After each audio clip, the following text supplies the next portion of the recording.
Normativa hídrica en Bolivia.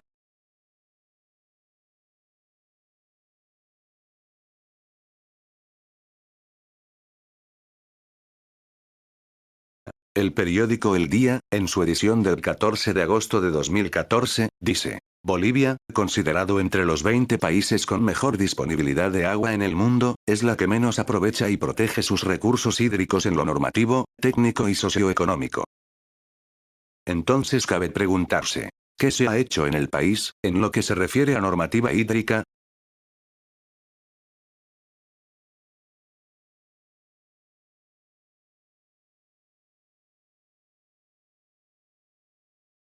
Durante el gobierno de Ismael Montes, en 1906, se crea la Ley de Aguas. Esta ley establecía un régimen de derechos por el cual el agua se consideraba accesorio a la tierra, por lo que si las aguas discurrían o surgía de una propiedad privada también adquirían este carácter, estando sujetas en todo al régimen de la propiedad bajo la ley civil. De acuerdo a esta lógica, las aguas consideradas como públicas, por discurrir o surgir en terrenos públicos, podían otorgarse mediante una concesión, gran parte contemplados en los artículos 10, 11 y 13. Esta concepción de los derechos sobre las aguas, fue modificada más tarde por la Constitución de 1938.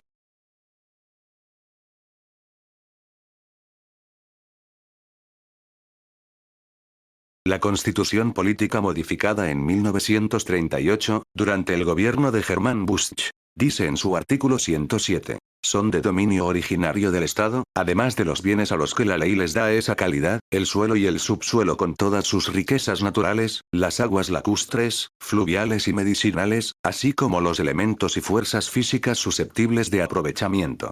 La ley establecerá las condiciones de este dominio, así como las de su concesión y adjudicación a los particulares. Esta norma cambia completamente, por lo menos en teoría, el régimen de los derechos, que hasta entonces permitía la existencia de la propiedad privada sobre el agua. Sin embargo, a pesar de lo dispuesto constitucionalmente, la existencia y ejercicio de derechos privados seguiría siendo una realidad por mucho tiempo. Incluso el Código Civil Boliviano de 1974 establece en su contenido un régimen de aguas en el que se establece que las pequeñas fuentes y vertientes que se encuentran dentro del predio son de propiedad del dueño del mismo.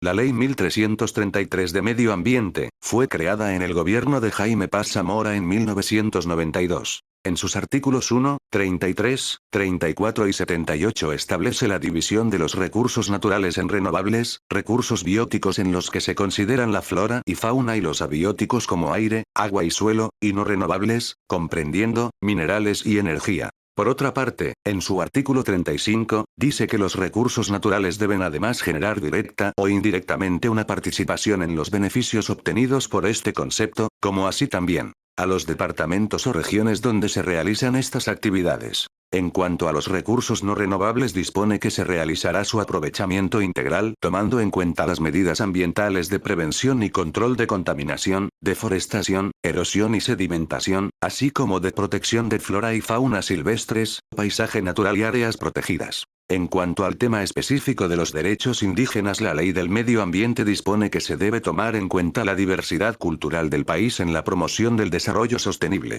Asimismo, se obliga al Estado a crear mecanismos y procedimientos para garantizarlos. En estos reglamentos no se consideran disposiciones especiales sobre los pueblos indígenas, aunque varios artículos podrían aplicarse a su situación, como por ejemplo aquellos relativos al derecho a la información, las consultas públicas, etc.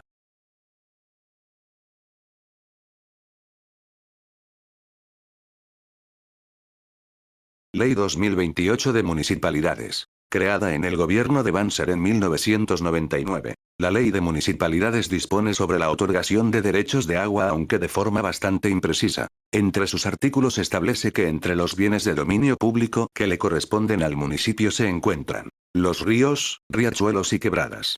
Esta disposición ha generado bastantes conflictos, ya que no se precisa si el concepto río se utiliza en el sentido de fuente de agua o solo del cauce por el que este recurso fluye. También indica que el municipio podrá otorgar concesiones sobre los bienes de dominio público que le corresponden, por un período máximo de 30 años. En base a esta disposición se pretendió otorgar derechos sobre fuentes de agua afectando a organizaciones de regantes, comunidades campesinas e indígenas en varios lugares.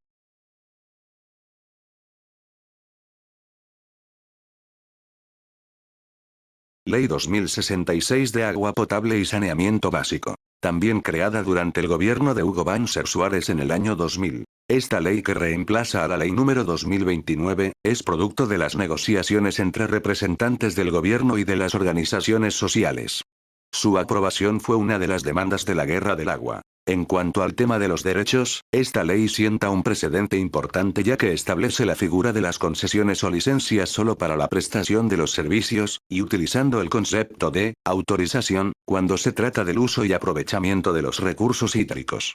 Solamente para el caso de los derechos de comunidades y pueblos indígenas, campesinos y otras organizaciones sociales urbanas se crea la figura del registro que integra ambos derechos, a la prestación del servicio y al usufructo del agua. Este proceso de regularización se inició varias veces, no precisamente bajo las reglas establecidas en esta ley, sino más bien en base a normas anteriores por la falta de una reglamentación que facilite su ejecución. Finalmente se tiene dos artículos que son importantes en relación al uso y aprovechamiento del agua. La primera establece la prohibición de realizar nuevas captaciones de agua mediante la perforación de pozos y otras formas sin la debida autorización, y la segunda y más importante indica que estas autorizaciones podrán ser otorgadas solo para la prestación del servicio de agua potable por la Superintendencia de Saneamiento Básico, en tanto se apruebe la nueva ley de aguas y se defina quién es la autoridad competente para este sector. Mientras esto ocurra, cualquier otro uso solo podrá ser aprobado mediante una ley, lo cual inmoviliza la otorgación de nuevos derechos.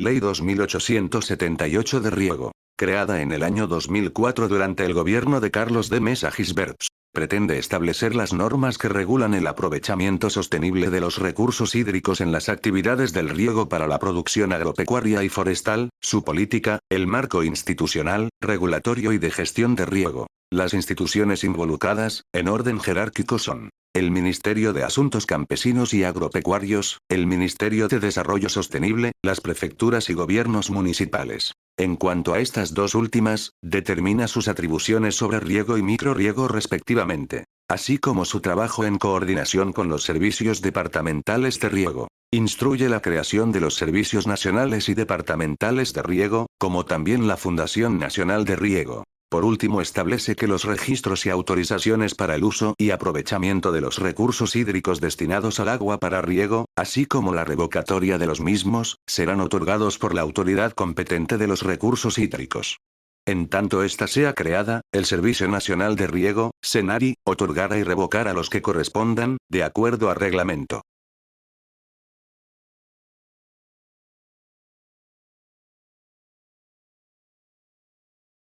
Nueva Constitución Política del Estado Plurinacional de Bolivia, creada en 2009 por el gobierno de Evo Morales Ayma. Además de lo establecido por la Constitución Política del Estado, con respecto al derecho al agua en el apartado correspondiente a los derechos, el nuevo cuerpo constitucional boliviano le dedica a este recurso un capítulo completo denominado Recursos Hídricos.